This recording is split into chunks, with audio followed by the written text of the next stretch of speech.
Chicago Windrunners is an all-female distance running group based here in Chicago. It's all about moving women forward and advancing the sport.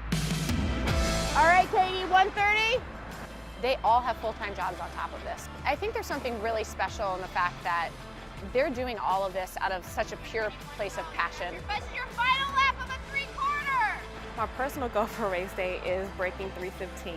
I'm really hoping just to break 3 hours. If I do more than that, that would be amazing, but we'll see. I would like to finish under 3:10. Got it. People think that running is a solo sport, but at the end of the day, running is really about building each other up. My 10K now is like 5 something. Everybody comes to the table with really no ego. They're all really genuinely looking to push each other. I think it's been just awesome having a coach, having a plan. If you need a slow jog in between for 90, that's fine too.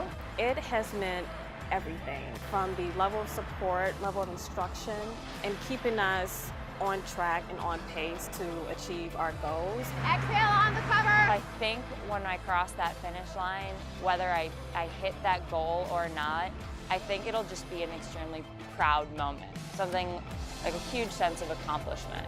When I cross the finish line at the Chicago Marathon and I hit my goal time of 3:15, it's going to feel worth it. Not only did I earn it, but I put in the work to get there. Good. I think one of the most special things about the Chicago Windrunners is that they really have the opportunity not only to advance themselves, but to be advocates of the sport for the entire community. It's not just about the miles, it's not just about the marathon, it's about what can you do with the future of American distance running. Training partners for more than 20 years, Rich Matula and Mike Blake have forged a special bond that transcends running. You ran pretty well there too. Yeah. Earlier this year, Rich received a second chance at a healthy life thanks to his good friend.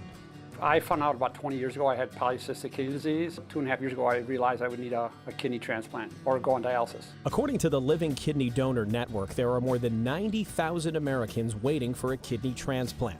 The average wait time for a kidney is 5 to 6 years. With those statistics in mind, Mike decided to be tested to see if he was a candidate to donate. The test showed he was a match. I like people to see how healthy I am and how well I recovered. Running is hard on the body to begin with.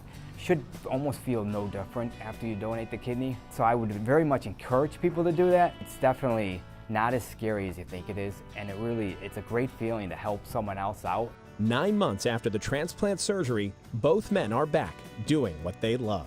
Last probably 2 months I've been feeling great. My times have been improving, getting faster. Mike, the last race, he beat me by a minute, so I am closing the gap. His running is a victory for me, but I still want to beat him. I'm not going to let him beat me, but if he does, it'd be cool. Mike's the long distance guy, I'm more the short distance guy, so he'd probably always beat me in a half marathon or longer, but when he comes down to the 10K, maybe the 5K, that might be Rich's got more speed. A little more speed, so maybe that's why I could catch him. Rich will be on the sidelines for this year's race, cheering on Mike as he participates in his 25th Chicago Marathon and feeling eternally grateful for his friend's amazing sacrifice. I got a, top-notch grade A kidney, so best gift you can get, right? It's a gift that kind of keeps on giving for years and years, because like I said, I'd be looking at a much different future right now if it wasn't for Mike. Hi, my name is Lisa Drake. I'm running the Bank of America Chicago Marathon as a breast cancer survivor for the Lynn Sage Foundation. The Friday before Memorial Day weekend in 2017, I got a call from the doctor and he said, "You have breast cancer."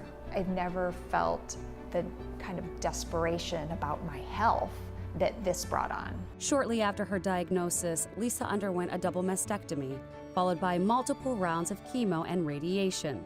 Through it all, 2 things never wavered: her dedication to her family. My son was 7 when I was diagnosed. I have to be here. There's, not leaving. So we have to figure this out. And her need to run.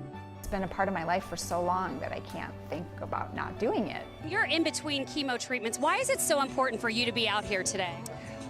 It's really personal for me. So I'm a runner, and I just am a runner. And I feel normal when I'm running. I feel like I have my life in some little bit of control when I'm running, and I don't feel like it's really been in control lately.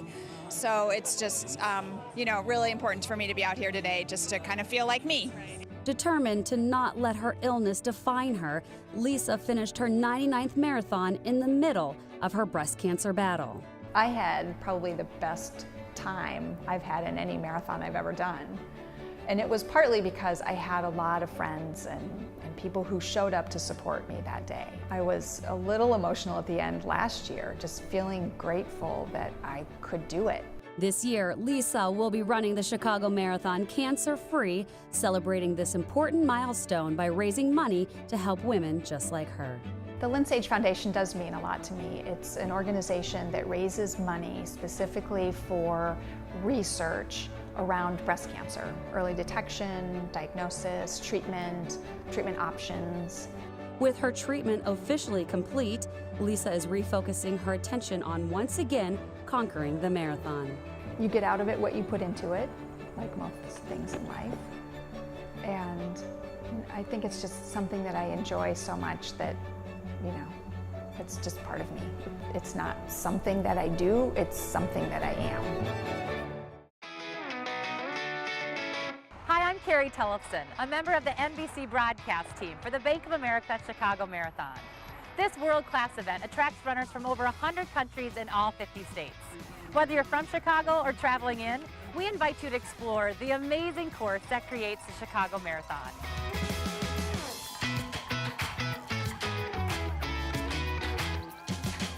Grant Park is home to the Bank of America Chicago Marathon start and finish lines. Of the 29 neighborhoods that line the course, the Loop is arguably the most recognizable. The architecture of the Loop has been the backdrop to Chicago history, as well as a setting of many movie and television productions. The runners pass the Lincoln Park Zoo right around mile 5. The Lincoln Park neighborhood is named after the surrounding park, which is also home to one of the most prestigious free zoos in the country. The gates of Old Town greet runners as they enter mile 11 of the race. As runners turn from North Avenue onto Wells Street, they are steps away from the Second City, Chicago's famous improv comedy theater. As runners head west toward Chicago's West Loop neighborhood, they will pass by one of the few buildings to survive the Great Chicago Fire, Old St. Patrick's Church.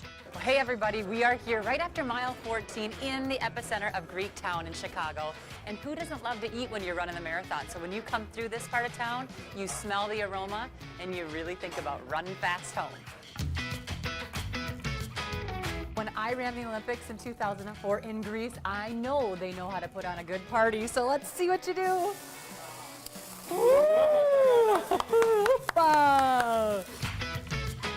After experiencing a taste of Greece, runners will turn onto Taylor Street and enter the heart of Little Italy. Located just off of Taylor Street is Mario's Italian Lemonade. This Chicago favorite is a walk-up dessert stand that is known for their many varieties of Italian ice. Vibrant murals and taquerias welcome visitors to Chicago's Pilsen neighborhood, home to Chicago's largest Latino community. We're right outside of Christopher's Bakery, and you know what? This is mile 20 of the race, and we know you have 6 more miles to go, but after the race, you need to come and check out the Tres Leches cake here. It's amazing. As runners near mile 22, they will pass under the iconic Chinatown Gate. Dragon costume dancers and traditional music motivate runners when they need it most. Well, we're here in the South Loop, and you know what? It's less than a mile to go, and we are going to get to taste the most famous pizza here in Chicago. Well, our deep dish pizza is unique because what we do is we do a second layer of dough. All right, there we go. Yeah. Thank you. Oh, wonderful. Thank you very much, Joe. The South Loop is the final neighborhood runners will travel through on their way to the finish line in Grant Park. Runners End, where they began several hours earlier.